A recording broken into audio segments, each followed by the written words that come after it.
Dear friends, so once again welcome back to my YouTube channel Sudhir defence academy. प्यारे बच्चे, वो सभी students जिनका के एग्जाम एयरफोर्स अग्निवीर 2023 फिनिश हो चुका है और अभी भी स्टिल आप घर पर बैठे हुए हैं। यदि आपका एग्जाम अच्छा हुआ है और अभी भी आप घर पर बैठे हुए हैं या फिर आप फेज सेकंड के लिए पढ़ना शुरू नहीं कर रहे हैं, बहुत बड़ी गलती होगी। बहुत सारे बच्चों को यह गलत फहमी है कि शायद एग्जाम पास करने के बाद बस मेरी ज्वाइनिंग हो ही जाएगी। अभी बहुत सारा प्रोसेस बचा हुआ है। फेज सेकंड होना है जिसमें फिजिकल, एसआरटी, आपको ग्रुप डिस्कशन, उसके बाद मेडिकल क्लियर करना है। मैं उन सभी बच्चों के लिए वीडियो है जिनका के स्कोर ठीक ठाक स्कोर बैठ रहा है। आई मीन जिनके एक्स ग्रुप में 30 +-1 और बाई ग्रुप में 32 +-1 इतना स्कोर या इससे थोड़ा बहुत ऊपर स्कोर बैठ रहा है। गाइस प्लीज, फेज सेकंड के लिए आपको वेट करने का समय नहीं है। मैं आपसे फिर से बोल रहा हूं, जिनका एग्जाम अच्छा हुआ है और जिनके मार्क्स एक्स ग्रुप में 30 से ऊपर और बाई ग्रुप में 32 से ऊपर आ रहे हैं, गाइस आपके लिए बैठने का समय नहीं है। आप समझने की कोशिश करिएगा। पिछली बार जो लास्ट टाइम इनटेक हुआ, अग्निवीर का पहला जो इनटेक हुआ, एयरफोर्स के रिजल्ट के बाद जो लिस्ट अपलोड करी वो 19,500 से 20,000 बच्चों की लिस्ट आई। 19,500 से 20,000 बच्चों की लिस्ट में से फेज सेकंड होने के बाद में जिनको मेडिकल डेट मिली, आई मीन फेज सेकंड में 13,500 बच्चों को, लगभग आप बिलीव नहीं करेंगे, 13,000 बच्चों को, डेटा देख लीजिएगा, उन्हें निकाल के फेंक दिया गया।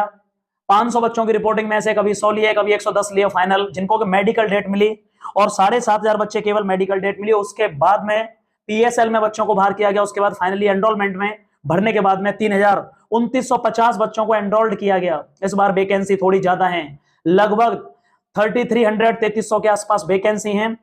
फेज सेकंड उतना आसान नहीं है। जो पहली बार फेज सेकंड देंगे, यदि आपका स्कोर अच्छा है, और फेज सेकंड के लिए रिजल्ट के बाद में टाइम बहुत कम मिलेगा। 8 तारीख की शाम को, 8 से पहले और 8 तारीख की शाम तक कंफर्म रिजल्ट आ चुका होगा। मैं अनाउंस कर रहा हूं एग्जैक्ट 8 तारीख तक रिजल्ट आ जाएगा। 8 फरवरी को रिजल्ट आ जाएगा आपका। और प्लीज गाइस, रिजल्ट के बाद में आपको मैक्सिमम 12 दिन और मिनिमम 9 दिन का समय मिलेगा। वो एक ऐसे एस्पायरेंट्स के लिए बिल्कुल भी ज्यादा नहीं है जो पहली बार दे रहा है। आप समझने की कोशिश करिएगा। मैं ये नहीं कहूंगा कि आप मेरे पास आ जाइएगा। मेरे बैचेस स्टार्ट हो चुके हैं फेज सेकंड के लिए। कल से बहुत बेहतरीन क्लासेस हैं, बहुत ही ज्यादा। कंप्लीट फिजिकल, प्री मेडिकल, रहना खाना, आपको प्रॉपर तरीके से जीडी किस तरह बोलना है, ग्रुप डिस्कशन एक टॉपिक पर 10 टाइम्स किस तरह से आपको बोलना है, क्या टॉपिक्स कितने संक्षिप्त और ब्रीफली हो सकते हैं, जैसा कि आप सभी को पता है, आप पढ़ चुके हैं। मैं उसी तरह से प्रिपरेशन करा रहा हूं। सुबह की क्लासेस 2 घंटे, शाम दोपहर 2 घंटे, फिर 2 घंटे, शाम को फिर 3 घंटे आप लाइव ग्रुप डिस्कशन कर सकते हैं, डिबेट कर सकते हैं। क्या क्या चेंजेस हुए हैं, मैं कंप्लीटली अगले 1 महीने के लिए कंप्लीटली डेडिकेटेड जीडी के बैचेज स्टार्ट है। मैं कहीं और कहीं भी क्लास नहीं ले रहा हूं। अपनी जो एकेडमिक की क्लासेस है मेरी और जो कंपटीशन है वो भी सारी बंद है। गाइस प्लीज, अगर एग्जाम अच्छा हुआ है और आप मेरे यहां भी नहीं आ रहे तो प्लीज जहां भी आपको जाना है चले जाइए, लेकिन टाइम लिमिटेड है बहुत ज्यादा। मैं फिर रिपीट कर रहा हूं, पिछली बार 65% बच्चे फेज सेकंड में बाहर हो गए। 35% बच्चों को मेडिकल डेट मिली क्योंकि उतनी ही उन्हें जरूरत है। इस बार फिर से वही प्रोसेस होगा, आप समझ लीजिएगा। जो ये सोच रहा है कि घर में बैठ के और टॉपिकों को रट्टा मारना शुरू कर रहा हूं और जो वहां सामने ऑफिसर के सामने और 15 बच्चों में पार्टिसिपेट करना, प्यारे बच्चे, बहुत ज्यादा टफ है। एक लाइन नहीं निकलेगी, आपसे याद रखिएगा। यदि आपने बच्चों के साथ में रह करके पार्टिसिपेशन और उन टॉपिकों पर group discussion, live group discussion नहीं किया तो।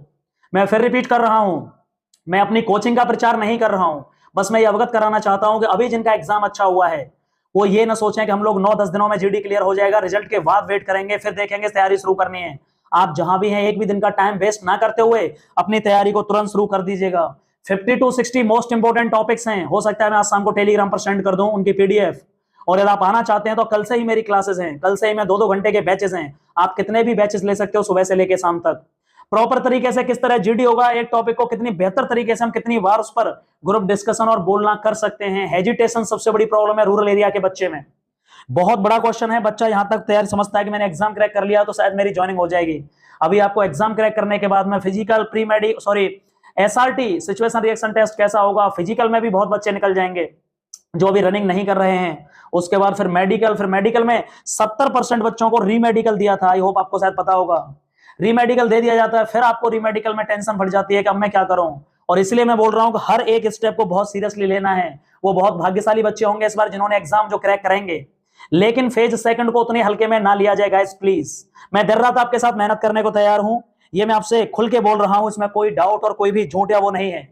आप कल से परसों से एक आध 2 दिन आप ले लीजिएगा, लेकिन प्लीज गाइस पढ़ना शुरू कर दिए फेज सेकंड के लिए। किस तरह से पूरा प्रोसीजर है, मैंने यूट्यूब पर टॉपिक्स भी डाल रखे हैं, प्लेलिस्ट बनी हुई है फेज सेकंड के लिए स्पेशली, कैसे इंट्रोडक्शन तैयार करना है, किस तरह टॉपिक्स रेडी करने हैं। लेकिन उनसे भी कुछ होगा नहीं जब तक कि आप 15 बच्चों में इसी माहौल में किसी के सामने जो आपको कंट्रोल कर रहा हो, चाहे वो टीचर हो चाहे ऑफिसर हो, और किस तरह से ग्रुप डिस्कशन करना है।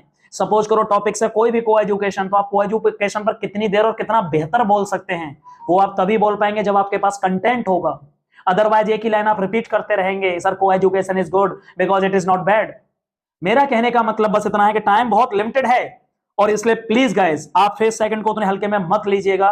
कंप्लीट फिजिकल पर भी ध्यान देना है, जीडी को भी करना है, एसआरटी को भी करना है। और मैं रिपीट कर दूं, आप किसी के बहकावे में मत आइएगा। ग्रुप डिस्कशन में कोई जुगाड़ नहीं चलेगी। बहुत लोग आपको ये कहेंगे कि मैं जुगाड़ से करवा दूंगा, मैं यहां करवा दूंगा। आप खुद सोचिएगा, एक विंग कमांडर जो ऑफिसर है उसकी रैंक के ऑफिसर के सामने क्या जुगाड़ चल पाएगी?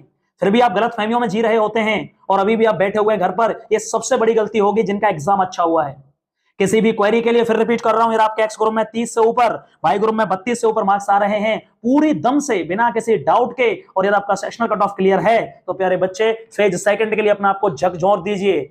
झकझोर करके मेहनत करनी होगी। मैं रेडी हूं, यदि आप मेरे पास भी आ रहे हैं तो आपको कोई भी दिक्कत नहीं होगी। Thank you so much guys, जय हिंद।